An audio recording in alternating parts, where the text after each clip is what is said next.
Olá pessoal, tudo bem com vocês? Eu sou o Igor, jornalista aqui da Projic, e a gente pode acompanhar ao longo do mês de janeiro, o mês conhecido aí como Janeiro Branco, de conscientização à saúde mental, que existem números bastante expressivos quando a gente fala da saúde mental no mercado de trabalho. E o curioso é que, por mais que esses números sejam bastante expressivos, ainda é pouco falado dentro das empresas sobre saúde mental, é pouco falado na mídia sobre a importância de cuidar não só do corpo, mas também da mente. E é por isso que hoje a gente vai bater um papo aqui com um convidado para lá de especial.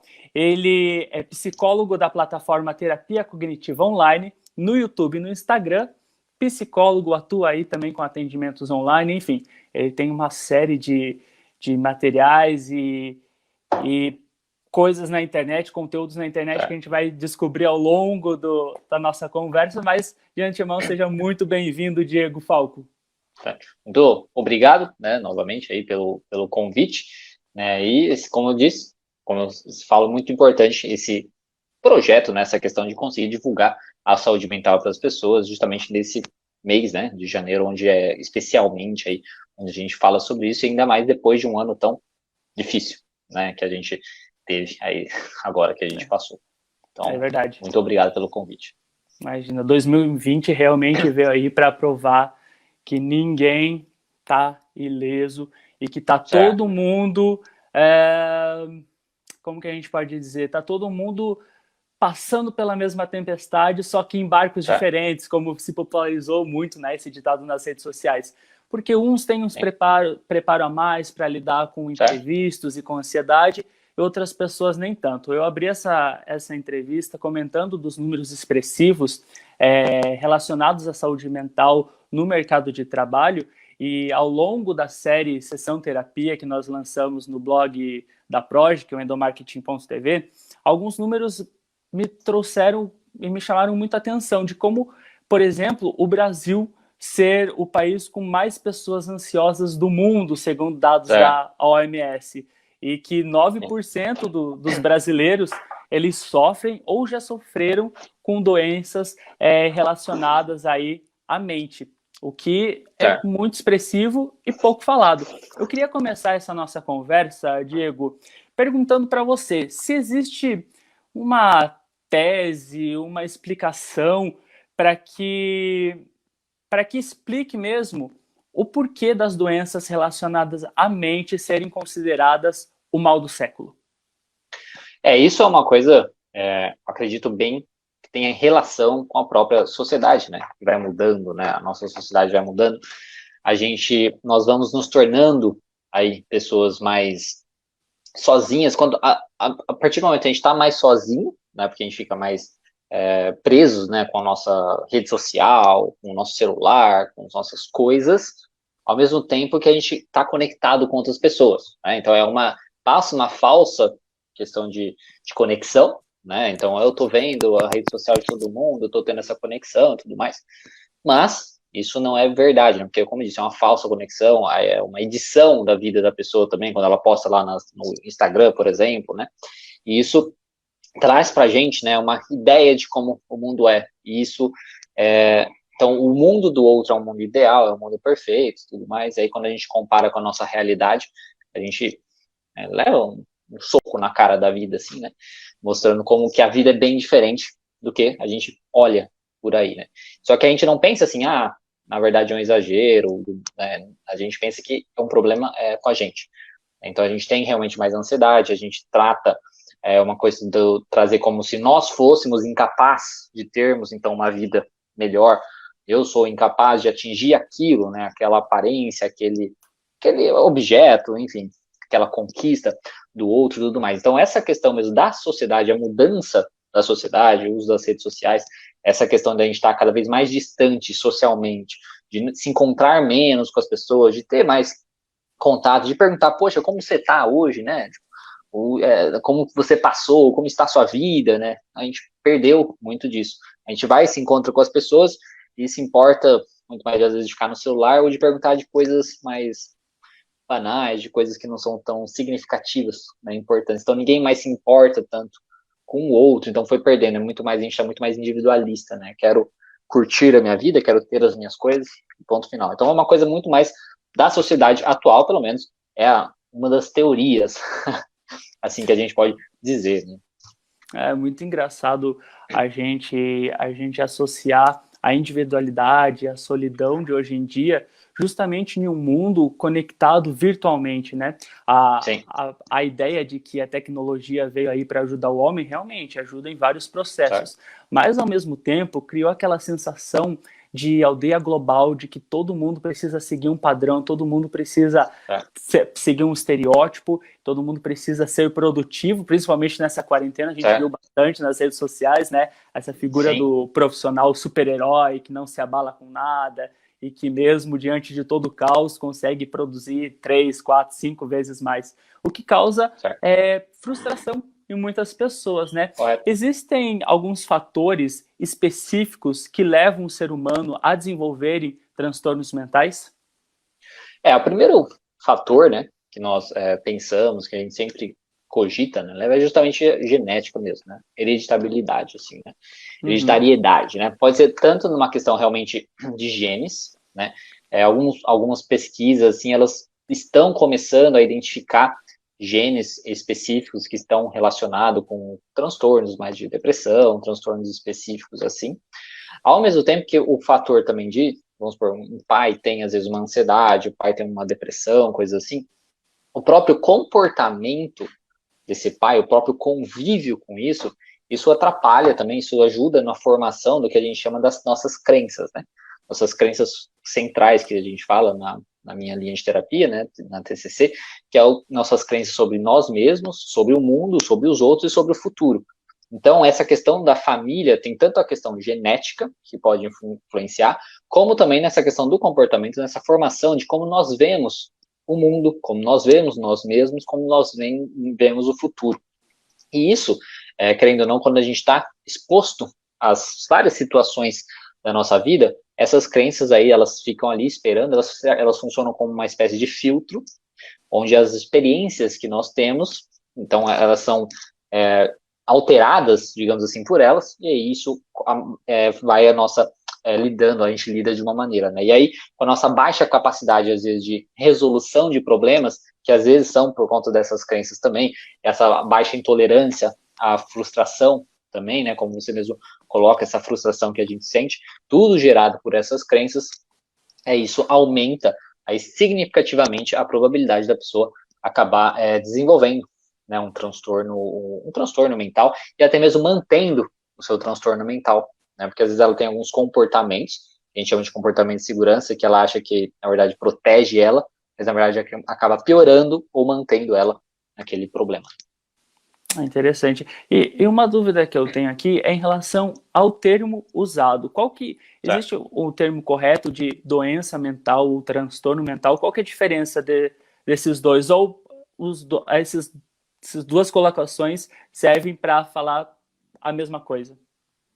Serve para falar a mesma coisa, né? Porque hoje, quando a gente tem o manual, né, que existem manuais que a gente utiliza que existem critérios diagnósticos para a gente diagnosticar se uma pessoa tem depressão, se uma pessoa tem os mais variados transtornos, né? Transtornos de ansiedade, até mesmo autismo, todos esses transtornos estão envolvidos lá.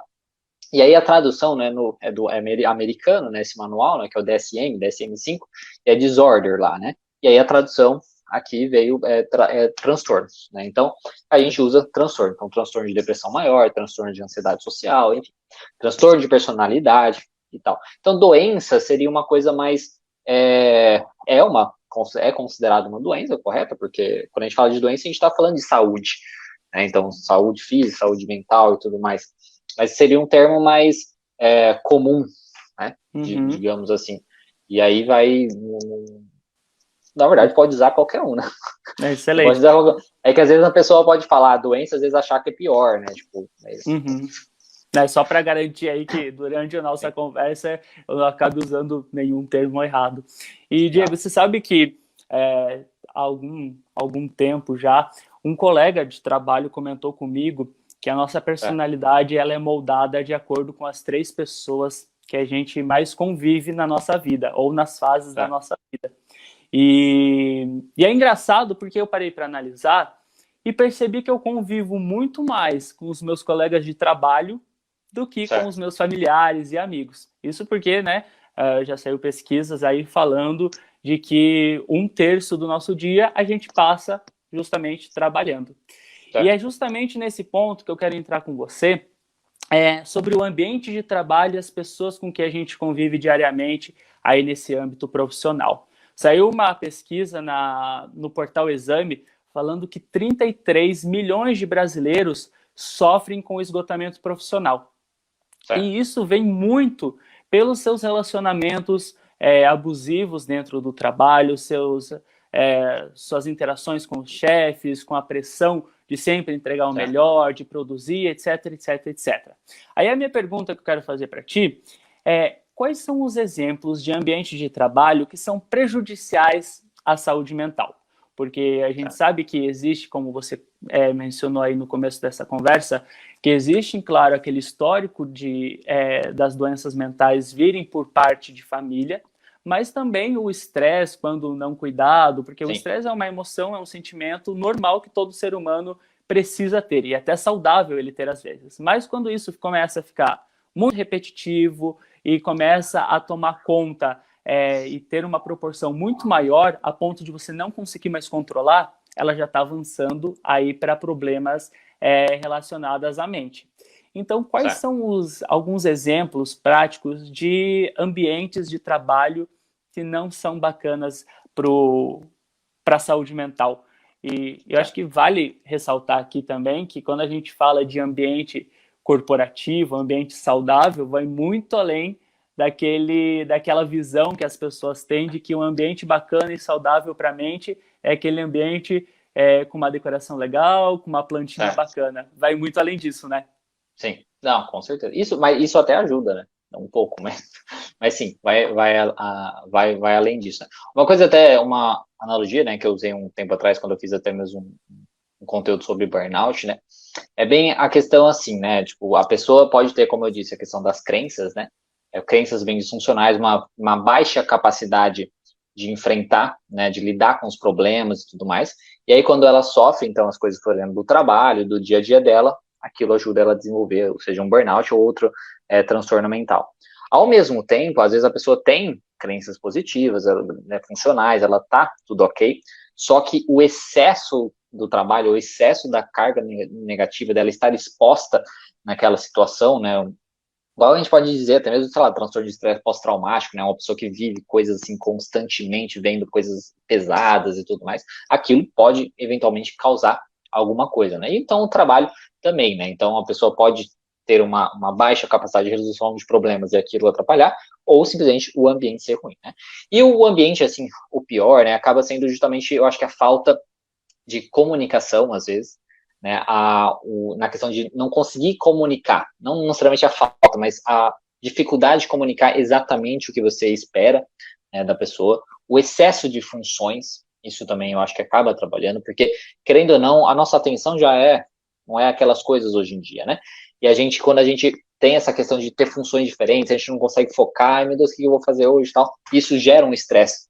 mais elevado, então excesso de funções em cada cargo, a gente vê que isso acontece bastante, né, o jeito de falar também, né, voltando na questão da comunicação, o jeito de você fazer pedidos, de você às vezes não ser assertivo, né, você chegar e simplesmente falar o que você quer, às vezes você brigar, você gritar, humilhação, né, e muitas vezes a pessoa também não se sentir valorizada, né, achar que, poxa, o que eu estou fazendo aqui?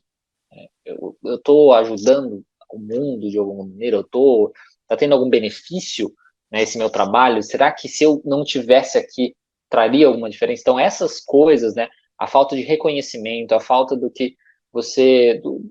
seu papel nesse processo, ao mesmo tempo com a questão da exigência, né, esse extremo, a gente vê muito empresas, bancos, né, eu acho que é o que mais é característico disso, né, questão de metas, né, meta, e o que a gente mais percebe, né, parece que falta mais funcionários, né, então, tipo, exige demais da pessoa, coloca muitas funções para a pessoa, em vez de simplesmente, se tivesse às vezes um funcionário a mais ali, já beneficiaria.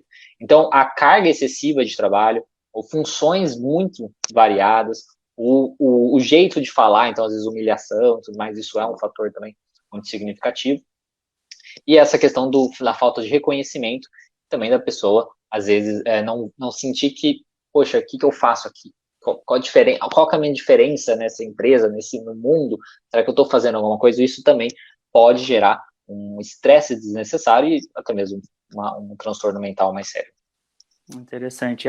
E ao longo das gravações da segunda temporada da Sessão Terapia, que a gente divulgou, em especial do Janeiro Branco, duas histórias me chamaram bastante atenção pelas ligações delas. Uma delas é da Roberta, autora do livro No Limite do Estresse, e o segundo, a Roberta Caruzzi, e o segundo foi da jornalista Amanda Ramalho, que tem um podcast, Esquizofrenóias. E ambas relataram que um dos fatores que levaram elas no limite do estresse, realmente, foi a relação delas com os seus chefes, com os seus líderes. Porque elas passavam por situações de assédio moral. E aí, ao longo dessa nossa conversa, elas comentaram que, no começo, elas não entendiam o que era um assédio moral ou não. Achavam que era só um pico de estresse, um pico de algo que deu errado e acabou descontando nelas. E que as ações rotineiras dos líderes, dos gestores, passou a afetar bruscamente a saúde mental e física delas. E aí, depois, elas foram entender o conceito de assédio moral, etc, etc. Aí, o que eu queria te perguntar é como que a gente pode, e principalmente, como que os líderes, eles podem trabalhar essa questão de empatia? Porque o mercado, ele vem trazendo para nós nessa onda, e que bom que está sendo falado isso, e que tem ganhando cada vez mais espaço, é essa onda da gestão humanizada, que é aquela preocupação genuína com as pessoas, aquele olhar não só para os processos e resultados, mas também com as pessoas, com o estado mental delas, e enfim, como que a gente pode estimular as pessoas e os líderes a terem essa visão mais humanizada na gestão de equipes? Isso até mesmo como você colocou, né, a questão da empatia, né, é justamente o caminho que deve ser buscado, porque muitas vezes a gente olha ali, a gente assim, né, os gestores e tal, às vezes olha o outro como se fosse uma ferramenta, né, uma ferramenta para conseguir alguma coisa, para fazer aquela função e tudo mais, e a gente esquece que tem um ser humano ali, né, a gente esquece que tem uma pessoa ali do outro lado, não necessariamente do outro lado, mas ali, né, na nossa frente. E isso é uma outra coisa que é um comportamento que nós temos também no nosso mundo social, fora até mesmo do trabalho. Você, quando, por exemplo, você vê pessoas comentando de uma maneira amargurada, a cultura do cancelamento, por exemplo, né? Falou uma coisa errada, já, vamos destruir a pessoa. Então, é uma coisa que a gente está estimulando um pouco isso.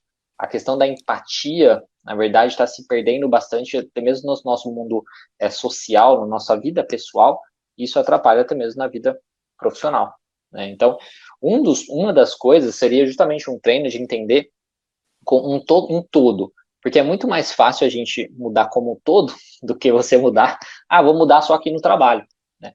Para a gente entender mesmo que o outro é uma pessoa, é melhor que a gente entenda que o outro é uma pessoa em todas as situações que a gente se encontra, por exemplo. Então, envolveria muito uma questão de treinamento, de psicoeducação mesmo, de entender. Seria muita palestra, muitas coisas nesse sentido, né? E outras coisas, se a gente pensasse de uma maneira mais prática, envolveria, por exemplo, igual tem aqueles programas, não sei se tem necessariamente aqui no Brasil, versão brasileira, mas aquele onde o chefe se passa por um funcionário, né? Faz o papel do funcionário e tal, e isso ajuda ele reconhecer, né? Isso ajuda às vezes ele reconhecer poxa, sei como é difícil a vida do funcionário e tudo mais, né, mas nos programas até, tipo, ele é disfarçado, né, ele disfarça, põe peruca, tudo umas coisas assim, então ninguém sabe que ele é o chefe, então tem toda essa questão de você se envolver nesse processo, né, aí isso, por exemplo, é uma coisa que ajuda bastante.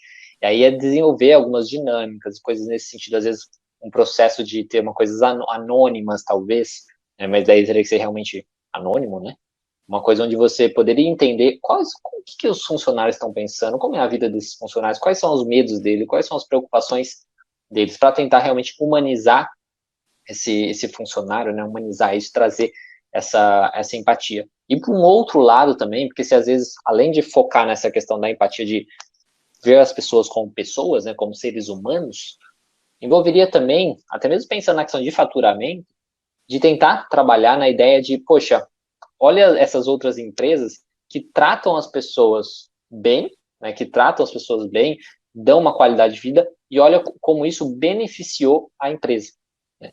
Então, até mesmo buscar esse olhar, né, o olhar como, tipo, você fazer isso, você melhorando a vivência ali, você ter um funcionário bem, né, tipo, emocionalmente, bem, com uma boa saúde, saúde mental principalmente, como aquilo vai beneficiar a empresa também. Então, porque se às vezes a pessoa só quer pensar na questão do faturamento, né, mas entender isso é muito válido. Porque, querendo ou não, ninguém quer, por exemplo, um funcionário afastado por saúde mental, por exemplo. Né? Só isso aí já é uma coisa para se considerar, correto? Então, são várias coisas que eu acho que pode trabalhar em conjunto para melhorar essa questão justamente aí da empatia, de humanização, talvez, da pessoa, né, do funcionário. Uhum, com certeza. Até tem uma pesquisa gringa, que eu não vou me lembrar o nome agora, Certo. mas que contava que a cada $1 investido na saúde mental dos colaboradores, o retorno era de $4, Certo. por conta da produtividade e bem-estar dos colaboradores. Então, para Certo. quem aí está assistindo a gente e pensando de, poxa, não, falar de saúde mental é besteira, saiba que não, e isso afeta Sim. diretamente no din-din, na grana, Sim. no faturamento da sua empresa, né? Com certeza. Mas um ponto também que é bastante polêmico é em relação aos tabus em torno das doenças relacionadas à mente.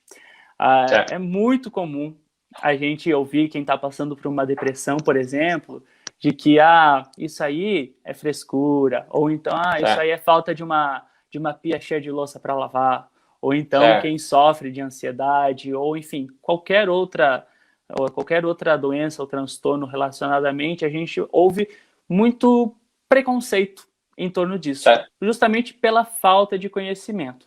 E nas empresas não é diferente. Não só na Sim. relação entre colegas, como também se eu estou tendo um problema, seja ele de assédio moral com o meu chefe, ou um problema comigo mesmo, eu vou no RH e o RH não sabe resolver essa situação. Acaba Certo. ou anotando em um papelzinho e colocando na caixa ali, ou então desconfiando ainda mais de você, por você sinalizar que não está bem, que você é uma pessoa como qualquer outra vulnerável.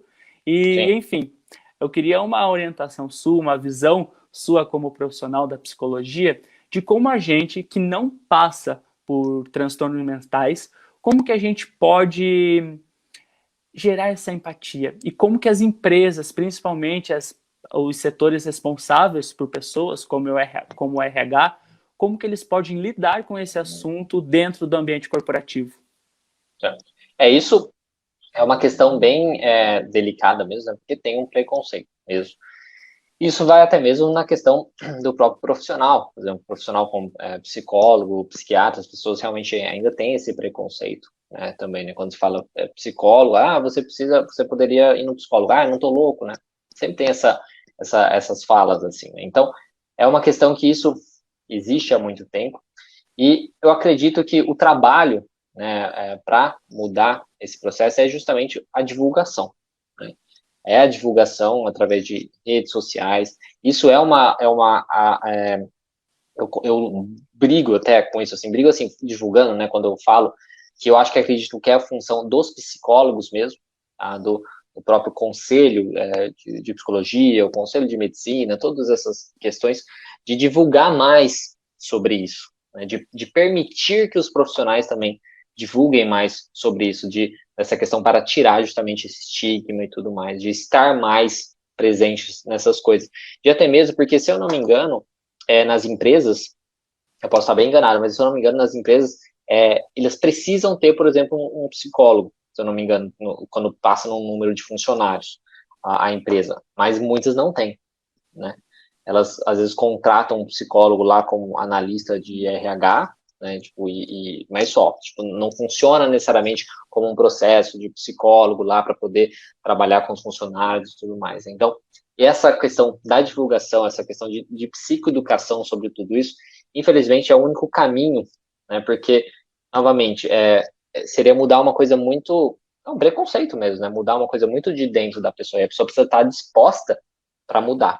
E aí eu acho que o processo anterior que a gente falou da questão do trabalho da empatia e o trabalho até mesmo de como isso beneficiaria a empresa é um começo para a pessoa se permitir a escutar, se permitir a escutar o que o outro tem para falar, o que o outro está vivendo, o que o outro está pensando, o que o outro está passando.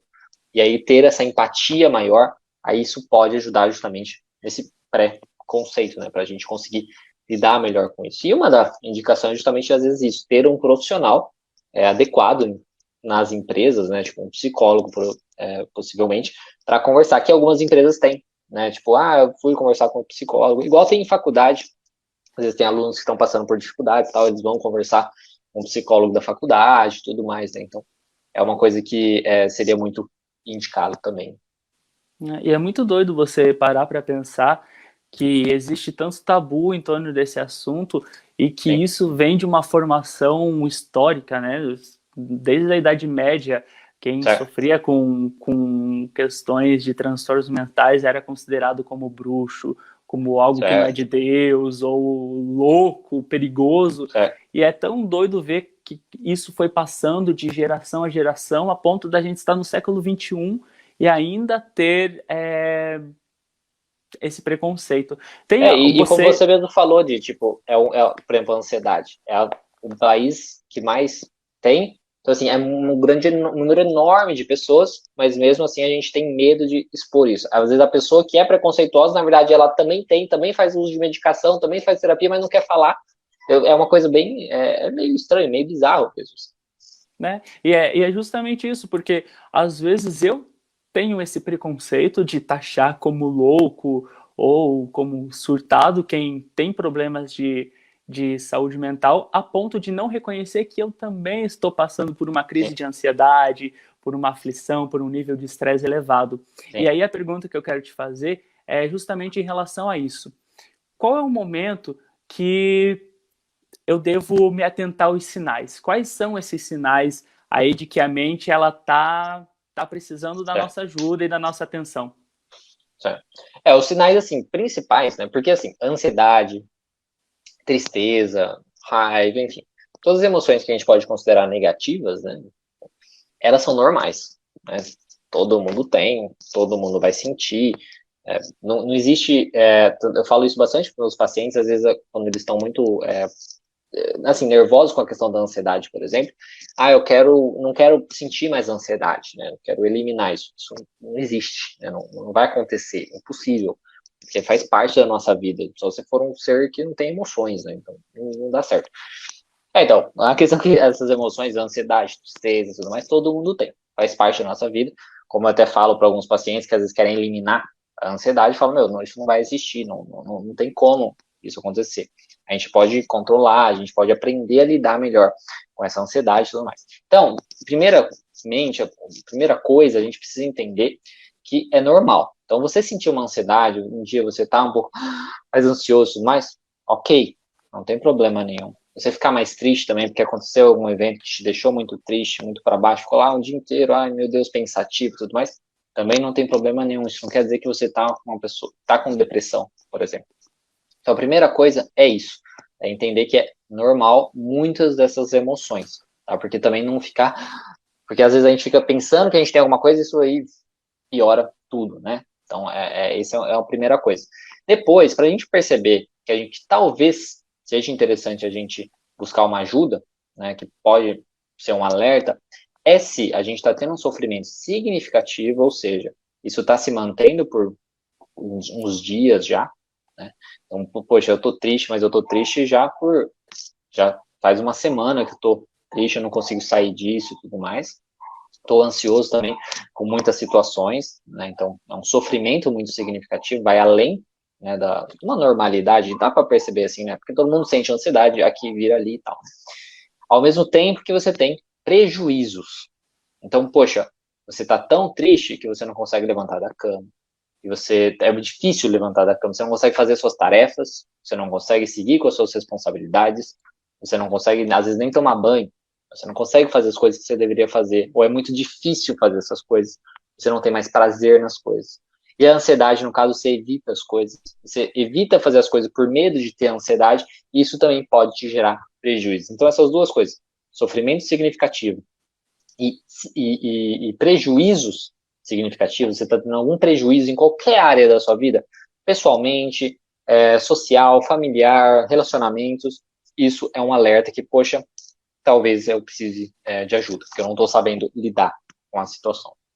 Não, excelente, Diego. Eu acredito que é muito difícil, é claro, né, que essa entrevista ela é voltada para o ambiente corporativo e para a questão da saúde mental no trabalho, mas é quase impossível, digamos assim, a gente desassociar uma coisa à outra. Se você não está bem na sua vida pessoal, você também não vai estar bem no trabalho. Se você tem um problema com o seu chefe, isso pode respingar no seu relacionamento com sua esposa, com seu marido, enfim, com o seu parceiro.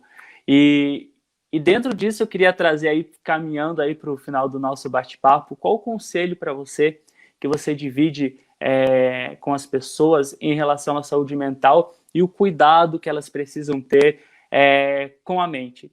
Não se preocupa só com o seu corpo na hora que o físico se manifesta. Passa a fazer atividades e funções que exercitem a saúde mental. Quais são essas atividades e tarefas que podem auxiliar no processo aí para manter a saúde em dia, tanto física quanto mental? A primeira coisa que a gente falou exercício de uma maneira geral, mas talvez o exercício físico mesmo, né? Como a gente conversa, o exercício físico, isso para todos os transtornos mentais, ele é tido como, assim, um remédio natural, assim, talvez não vai solucionar o problema, mas se for um nível baixo, sabe, um nível de depressão baixo, ou um nível de ansiedade baixo, por exemplo, só o exercício físico, por exemplo, já ajuda muito. Então, você ter uma rotina de atividade física é muito válido, tanto na questão de você tratar, tanto da parte do tratamento, como da parte de prevenção, né? Na questão, por quê? Porque quando você está fazendo atividade física, você não tem tempo para ficar pensando, né, sobre muita coisa, dependendo. Então, se for um exercício também daquele que gasta muita energia, você solta. Então, é uma coisa que tira o estresse também, né, porque você solta o músculo e tudo mais. Então, exercício físico e também a questão da endorfina, né, da sensação de bem-estar. Então, é excelente. Atividade física, assim, é a primeira coisa. Alimentação também, então, uma boa alimentação equilibrada, porque querendo ou não, comidas muito gordurosas, então também deixam a gente mais para baixo, mais cansado, e isso pode dificultar a gente fazer as nossas atividades e tudo mais, isso é um fator. Então, pensando nas coisas mais básicas, assim, seria isso. Depois, uma parte mais prática também, assim, fora que não envolva isso, é ter uma rotina, ter uma rotina muito estabelecida. Porque quando você tem uma rotina, os momentos onde você às vezes está mais triste, está mais para baixo, está mais ansioso, se você tem a rotina, você consegue se manter um pouquinho nela, para não deixar piorarem as coisas. Porque se você está triste, por exemplo, está entrando num processo depressivo e não começa a fazer as suas coisas, por exemplo, porque você não tem uma organização, você depois vai ficar mal porque você não fez. Então, você vai manter esse processo. Então, você ter uma rotina e conseguir colocá-la em prática, nem que seja diminuir e tudo mais, isso é muito importante. Então, você ter a rotina, você ter as suas atividades, você ter essas coisas. E aí, social, né, vida social é de extrema importância. Também é muito importante você estar com outras pessoas. Nós somos seres sociais. A própria, né, a pandemia, né, que a gente viveu, mostrou exatamente isso, né? Até mesmo pessoas que sempre gostaram de ficar sozinhas, né? Falam assim, não tem problema e tal, estão sofrendo, né? Tipo, sofreram bastante, né? Nessa questão da pandemia, por estarem sozinhos. Então, nós somos seres sociais e o social ajuda muito a gente tirar o foco, às vezes, daquelas coisas, daqueles problemas e tudo mais, né? Então, ter momentos para tirar o foco do problema, dessas coisas que a gente está tendo no trabalho, por exemplo, é de extrema importância. Então, ter um lazer também é muito válido. E treinar isso, né? A questão, por exemplo, poxa, desligar celular, né? Aí tem que ter um acordo muito bem claro, assim, com o chefe, por exemplo, né? Acabou o horário, desliga o celular, não vê e-mail, ponto final, entendeu? Não vê o WhatsApp, né?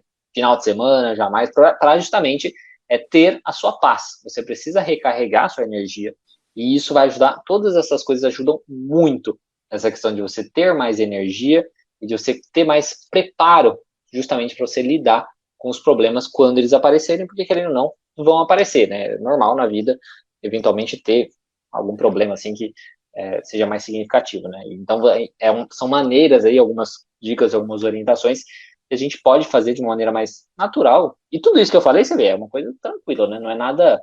Assim, é difícil a gente colocar em prática, né? Mas assim, não é uma coisa, ai meu Deus do céu, né? São coisas que, poxa, dá para fazer, né? E também não hesite em procurar uma ajuda profissional, né? Eu Sim, acho não, com certeza. que é Até mesmo básico. para fazer essas coisas, né? Às vezes a pessoa não consegue fazer atividade física, às vezes o psicólogo, por exemplo, vai ajudar ela a conseguir fazer. A Tem esse terapia é processo boa também. para todo mundo. Sim, Eu defendo essa ideia. Tem algum sim, problema? Faz terapia. Não tem? Faz também. É bom você é, se autoconhecer, enfim. sim, E quem pode quiser ajudar. fazer, pode ajudar, né? E Sim, aproveitando esse link aí de procurar uma ajuda profissional, eu sim, aproveito o espaço para falar um pouquinho do seu trabalho, Diego. Você tem uma é. atuação super bacana aí nas redes sociais, tanto no YouTube como no Instagram, através do canal Teoria Cognitiva Online. Você Terapia cognitiva online. acumula aí mais de 170 mil seguidores, também tem e-books e faz o atendimento online. Então eu queria abrir um Sim, espaço para você falar um pouquinho sobre os seus projetos, sobre os conteúdos que você produz gratuitamente para as pessoas, tá. e quem se interessar em saber mais sobre você, sobre a sua atuação e sobre seus projetos, como que elas fazem para te achar nas redes. Comecei esse projeto, no caso, em 2015, né, no canal no YouTube, mas justamente para divulgar conteúdo sobre saúde mental, né, para as pessoas, aí, para as mais variadas pessoas. Acabei direcionando mais para a linha que eu trabalho, que é terapia contínua comportamental, mas ainda solto muito conteúdo lá para público em geral também, né? Hoje eu conto com mais de 900 vídeos, então tem muito vídeo lá, né? Todo mundo que se interessa por psicologia, por terapia cognitiva, por saúde mental mesmo, para querer melhorar, às vezes, sua qualidade de vida. Tem muito conteúdo, como você mesmo disse, gratuito, né? Porque tá lá no YouTube, para conferir. E é só procurar terapia cognitiva online. Se procurar também Diego Falco, acredito que encontre, tá? E aí tem o Instagram também, que também é terapia cognitiva online. E aí pode encontrar que eu estou sempre postando coisas, então tem vídeos semanais, tem lives também, né, no YouTube, onde eu estou sempre conversando com o pessoal, respondendo dúvidas, e aí ajudando o máximo de pessoas, né? E na questão da clínica também, é o mesmo conteúdo, né? Procurando por terapiacognitivaonline.com, no caso do meu site, acha tudo isso, e até mesmo o e-book, como você mesmo colocou, que foi pela Amazon, foi até best-seller, aí na Amazon, quando eu lancei, né, a versão de e-book na categoria Psicologia Clínica, mas é voltado, no caso, para profissionais, né, o e-book, mas enfim, mas é isso. Excelente. Então, Diego, eu queria agradecer novamente a sua participação aqui nesse bate-papo sobre saúde mental para o endomarketing.tv. E para você que está nos acompanhando, se você está acompanhando a gente por vídeo, não deixe de acompanhar outros materiais no nosso blog, o endomarketing.tv. E também acessa lá a gente nas plataformas de stream por áudio, como Spotify, iTunes, etc., através do programa Projecast, que essa entrevista vai estar disponibilizada também no formato de podcast. E até lá a gente vai mantendo aí contato, vai conversando, e você pode também acompanhar a série Sessão Terapia, lançada em janeiro, falando especialmente sobre algumas doenças relacionadas à mente, como síndrome de burnout, ansiedade, crise de pânico e também depressão. Fechou? Diego, brigadão. E para você que Muito está nos obrigado acompanhando, pelo muito obrigado. convite. Valeu, muito Obrigado, obrigado. Tchau, pessoal. tchau. Até mais.